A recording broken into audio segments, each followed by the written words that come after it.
welcome to Jubilee News Tonight with me, your host, Martin Dorban. And we're kicking off the show tonight with some breaking news, and it comes from our man.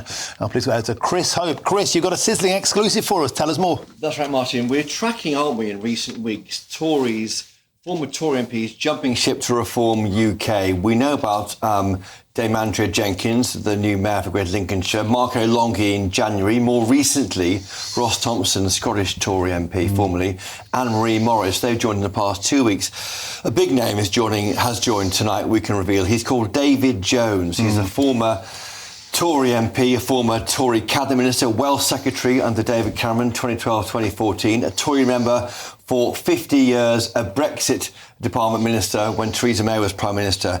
He's told us in a statement tonight that Reform UK is the party that best represents my views, he says, and I believe some of many others who have become disillusioned with the two major parties. There he is on screen now.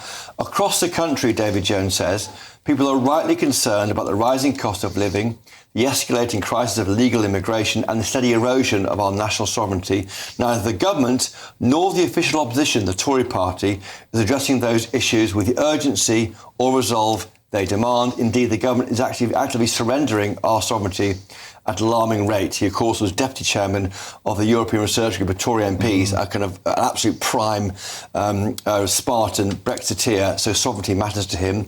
Only Reform UK is demonstrating the determination needed to tackle the country's many problems and to improve the lives of people across Britain. Now, he was a North Walian Tory MP. He is not standing for office. Right. He is 72 years old.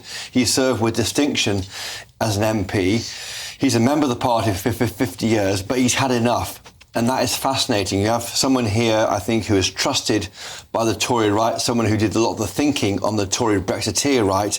And the fact that he's going to Reform UK is alarming, I think, for the modern-day Tory party. Certainly is. And so just to be resolutely clear, a former Welsh Secretary, a heavyweight in the Department for Ex in the European Union under Boris Johnson, would be a huge addition to the active party. There's been a lot of talk about who could be the leader of Reform Wales. You're saying it won't be David Jones because he won't be standing. This is the token, emotional, sentimental defection, as it were, but he won't be actively involved in the front line. It won't be him, but what I find fascinating viewing it from Westminster, it's like one of those cairns you build when you go walking. You put a stone on a pile and another stone, and it eventually becomes a pile of stones. In a sense here, you've got this pile of Tories, former Tories, piling up in support of Nigel Farage's party. It gives it respectability, it gives it credibility, and that's what I think should be alarming Kevin Badenoch, the Tory leader. But as things stand, I'm sure Nigel Nelson, the guest here tonight, will have more on this. We are seeing Tories go across, but not former Labour people. Let's just look at the current political landscape in Wales. I think we've got a map of the voting intention we can show. And make no mistake, Wales is central. We can see on your screens there, the Reform UK party set to do incredibly well in both the Westminster voting intentions and the Senate voting intentions. Of course, the next set of national elections in May, a year on from those council elections, Chris Hope, Wales and Scotland, but particularly Wales, I think, seen as central to the party's continued success. The next measurable in that route towards what Nigel Farage might think is the route to Downing Street. We've got some current voting data just to run through. At present, Reform UK is on 29% in Wales. Plaid Cymru, you can see there on the coast, Plaid Cymru on 27, Labour 21, the Tories 8%. And an incredible statistic, Chris Hope, is that only 47% of people who voted for the Labour Party at the last general election a year ago are going to vote for Keir Starmer again in a potential future next election for the Welsh Parliament. So all eyes on Wales. Nigel Farage will see Wales as a building block moving forward. This is a big defection tonight. It is a big deal, and it will give a lot of comfort to other Conservatives who we think Nigel Farage is talking to come across too. So I think, we're not seeing a flood yet, but we are seeing senior people who are respected on the Tory right, though, not elsewhere in politics, only on the Tory right, coming across to Reform UK. Just going back to Wales, I was in there, as you were, in the Reform UK conference when Nigel Farage spoke to his supporters back in September.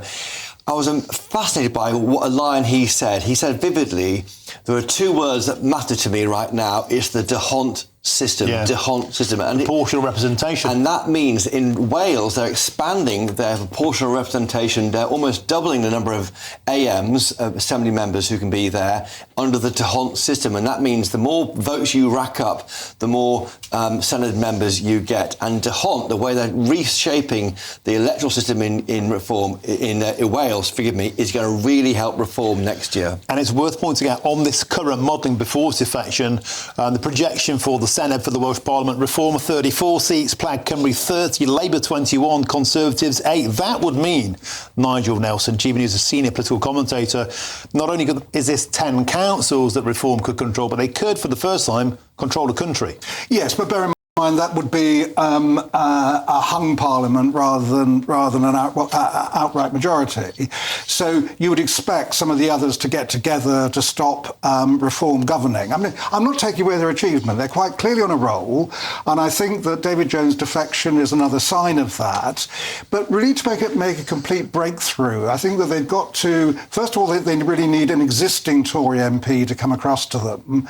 And as Chris mentioned, the other point would be to get a Labour bigwig who would also defect, which would take away this idea that it's a battle between left and right. Do you think that's true, though? I mean, all of the polling, all of the data, in Wales in particular, shows us that the voters are jumping ship, faster than somebody could slide down Snowdonia away from the Labour Party. Their votes simply collapsed. Less than half of the voters who voted for Keir Starmer in 2024 in July would vote for the Labour Party again. Would a Labour defection actually bring, I don't know, some tainted baggage? Well, no, I think that the important thing is to actually show that Reform would be a party for the entire country. And a win in Wales would at least show that they can run a country if they ever did. But I don't see, based on these figures, they don't actually end up in overall control. So I'm not sure that we're jumping the gun a bit to think that Reform will actually form the next Welsh government. And you might find, Chris, so there'd be more chance of a cold day in hell than the Labour Party doing a deal to work in conjunction with Nigel Farage in Wales. No question. That's what we've heard in the past from previous leaders. And also Plaid Cymru will be similar. So it could be a minority party. We'll wait and see. But this party is going to be tested. As you say, it's baby steps Reform UK. But next May, Wales and to a lesser extent Scotland, where they could keep Labour out, looking on the current polling. And do you think that, you talk about baby steps, David Jones retired from the Conservative Party, this is a defection?